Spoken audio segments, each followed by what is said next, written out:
I read a lot of Christian fiction, but even I can admit that sometimes it'll be a little bit cringy. So I'm going to be reading some books written by the most famous Christian fiction authors in hopes that I can find at least one that's just as good as some of the popular secular books out there and doesn't make me cringe. I've already ordered the books, they should be coming soon, and I'm really excited to start the first one.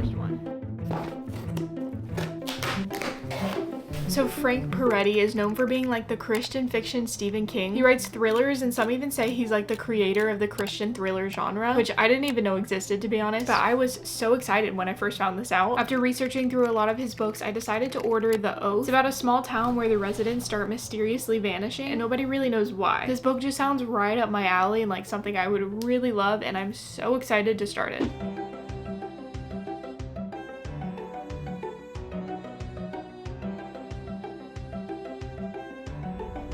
I'm a little over halfway through the book already. I have some pretty strong opinions on this book, but I'm hesitant to say them yet. It's interesting because it's a pretty big mystery and there's a lot of buildup around it, and I'm hesitant to say too much of my opinions about this book until I get to the end, because I do think the end of the book can kind of make or break it. The more I read it, the more I realize there's kind of a lot riding on this book for me. There's so much potential in like a Christian fiction thriller genre to me, and I think I want so badly for this to be really good. But I'm gonna finish it really soon, so just wait till I get to the end and I'll explain everything. I have a lot to say. I keep trying to read outside too, but it's like 100 degrees every single day here, so I never can, which is really sad. The second book I bought is a genre that I don't read much of in general, and I've especially never seen a Christian fiction version of this genre. It's actually the first book in a series, so if I like it, I might keep going with it. I'm a little bit nervous to read this one because I'm not quite sure how science fiction and Christian fiction really work together, but I'm also really excited to see if it does work. It's a science fiction book called Out of the Silent Planet by C.S. Lewis. I love C.S. Lewis and I had read a bunch of his books before, but I had never heard of this one. He obviously has a lot of mega famous books, and I think those kind of overshadow this one, but I'm here to read it and to let you know if it's worth your time. Good morning. Today my plan was to start Out of the Silent Planet, which I'm really excited to start reading, but then I was just looking at this book and I noticed it's only 150 pages long. Obviously it's really short, and so I was thinking it might be kind of fun to try and read this in a day. Obviously it's gonna be a lot and hard to do, but I have a lot of time to read today, and I was thinking I don't think I've ever actually read an entire book in a day before. Maybe listened to an audiobook, but I've never like read a physical book in a day, and that's something I've always wanted to be able to do, and I figured this is kind of my only option to do it because it's so short. I'm kind of scared to say that though, because I feel like there's a good chance I'm gonna fail and not actually finish it in a day, but I think I want to at least try. So today I'm going to read this book like crazy because I feel like that would be fun.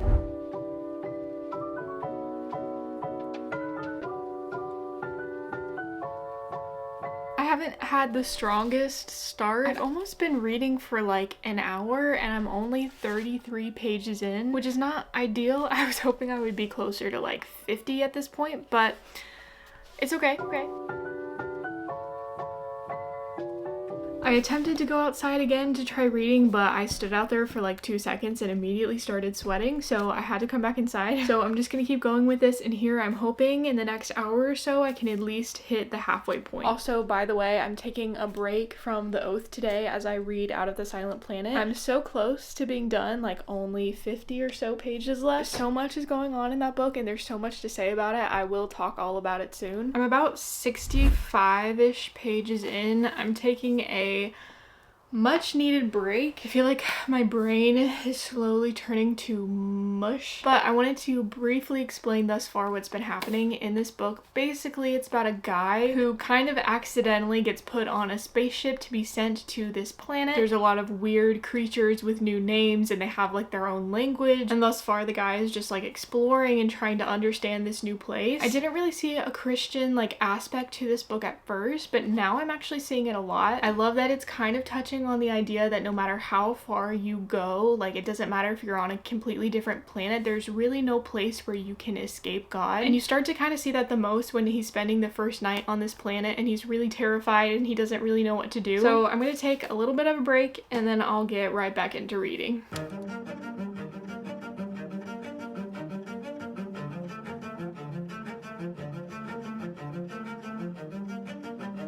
So my original idea for this video was to try 3 Christian fiction books. I knew I wanted to do The Silent Planet and The Oath, and those are the 2 that I ordered, but I wasn't sure what I was gonna do for the 3rd book, and I've been thinking about it for a long time, and I think today I've finally decided what book I want to read next. It's one that I didn't really want to try because I've read books by this author before and didn't love them, but I've also heard so many good things about this book. Like, it's one of the biggest Christian fiction books out there in my opinion, and so even though I haven't loved this author in the past, I still think I'm gonna try this book. It's a bit of a risk to try out, but all of these have kind of been a risk for me, but I have 2 books I still have to finish right now, so we'll get to that one afterwards. Once it got to be later in the day, I got really worried that I wouldn't be able to finish in time, so I didn't say much more. I just read like crazy. So after I ate dinner, I went to my room and read. The next thing I knew, it was already dark out, but at that point I was already 100 pages in, which meant I only had 50 more to go. The last 50 pages ended up going by really quickly because I was loving the book at this point. The ending was so good and I had so much to say, but I decided to save my thoughts for the morning. But the good news is that I did end up finishing the book before midnight, and I officially read a whole book in a day. It's the next day and I did it. I finished this book in one day. Something I found especially cool about this book is that I think I talked earlier about all the metaphors that tie this story into like the Bible, but it's funny because when I've read other Christian fiction books in the past,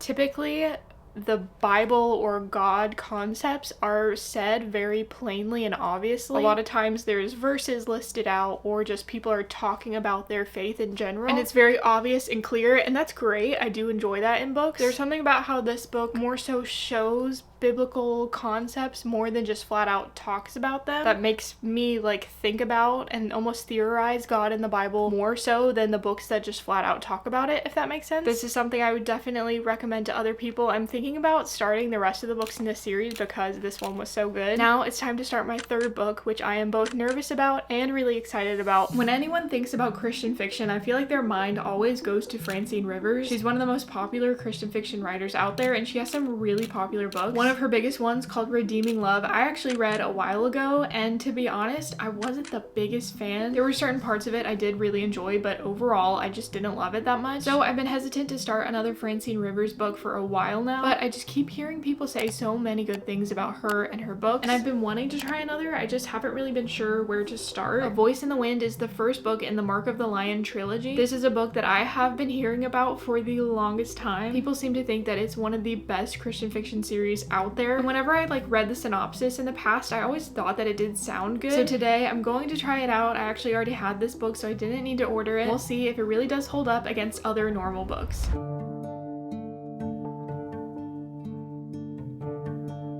A way that I can know without even thinking about it that I like a book a lot is when I genuinely want to read it with all my spare time and I'm not having to like really force myself to read, and that is how this book has been going so far.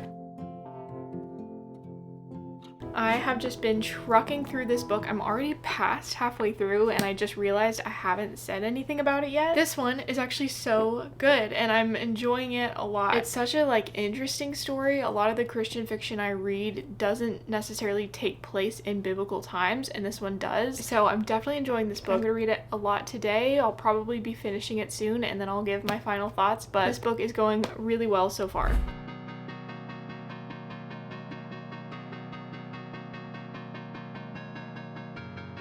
So I finished this book, and to be honest, I don't know what to think right now. Even though the 2nd book seems like such a big commitment, I think I have to read it immediately. I genuinely enjoyed reading this book. I sped through it. I was enjoying myself the whole time. I was excited to read every day, and that's a sign of a really good book to me. There were some things in it that did make me cringe a little, just a little, and I hate to say that because I know so many people love this book and they don't feel that way, and that's fine. However, there were just a few things that I didn't love. That doesn't mean that it's not a good book. I will say that I would genuinely recommend this book to people who I think would enjoy this type of book, if that makes sense, because overall it was a great time. And now it was finally time for me to finish The Oath.